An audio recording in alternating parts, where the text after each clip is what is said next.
Hi, friends. It is day 134 of A Path of Purpose, and Shar Meekins here, a developmental disability nurse. And I wanted to talk about health screenings tonight.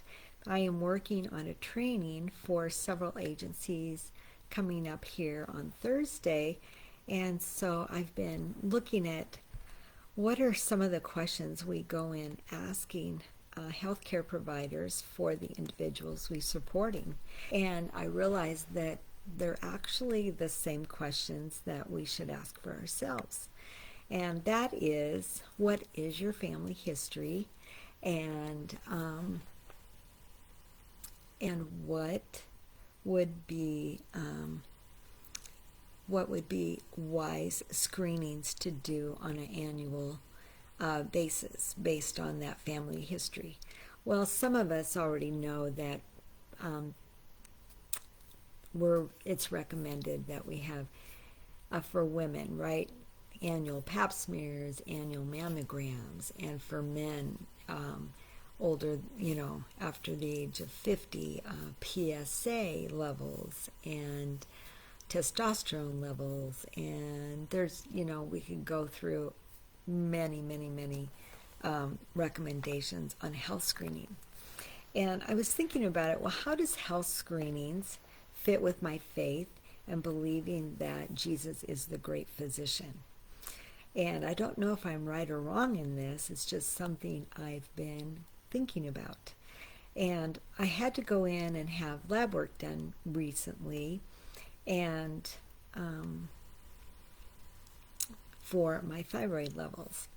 And one thing I realized is I do better in my faith walk to address health issues if I know what I'm addressing.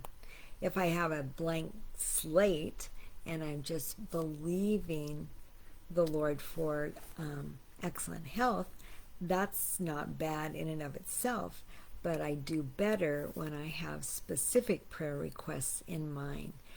Healing for my hypothyroidism, healing for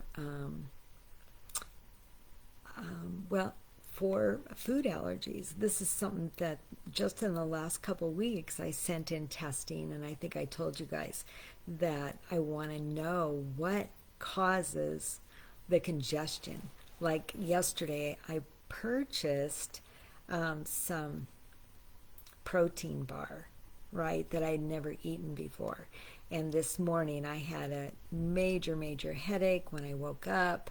I've been congested all day, and obviously it was something in those protein bars that I reacted to. So does that mean I'm not in faith for my healing? I believe that I am in faith for my healing. But I think it will be interesting to find out what that lab test says, so my faith can be specifically directed towards that particular allergy. And plus, I can make better food choices, right? So obviously, I'm not going to buy that particular protein bar again. I'll look at the ingredients and see what is unusual in that protein bar that I typically don't eat. I'm suspicious. I have a feeling that it's one of the ingredients was whey protein, and even when I tasted the bar, it was like, this tastes like it has whey in it.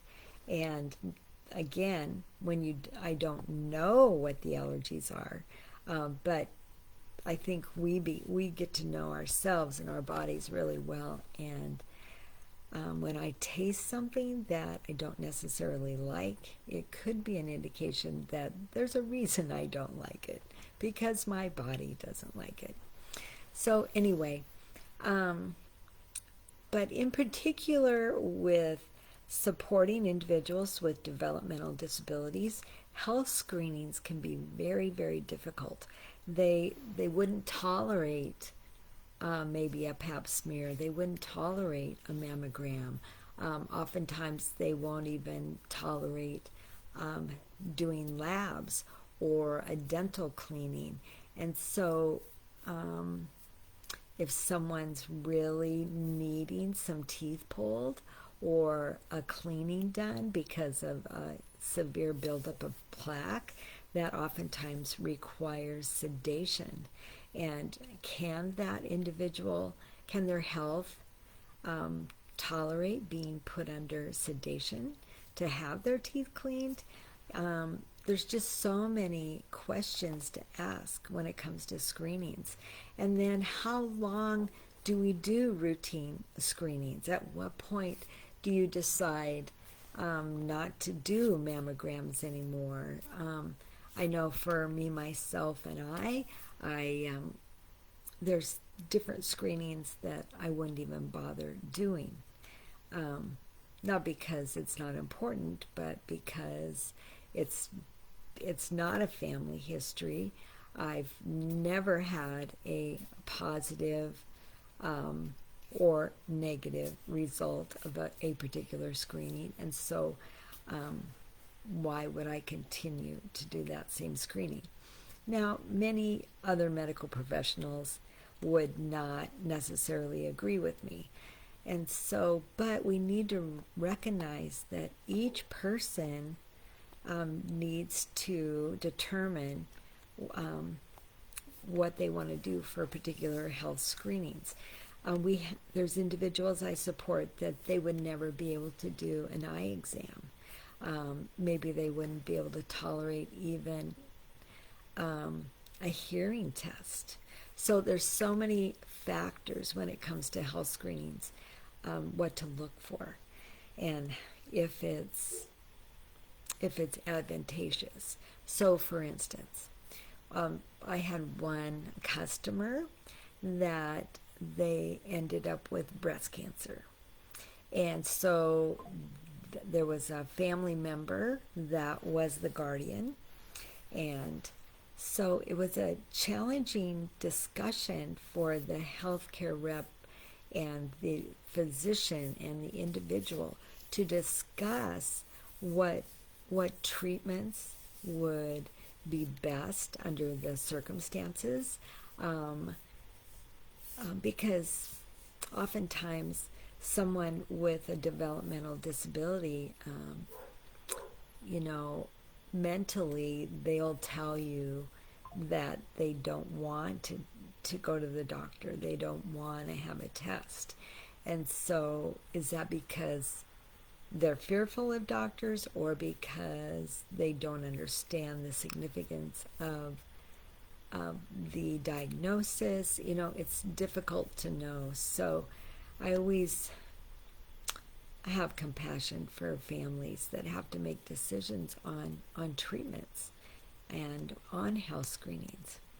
So anyway, I think, again, health screenings are between you and your doctor, and to determine what you want to go through and what you don't want to go through, and recognize that too often we let our healthcare providers be the final word, and just know that you have the final word.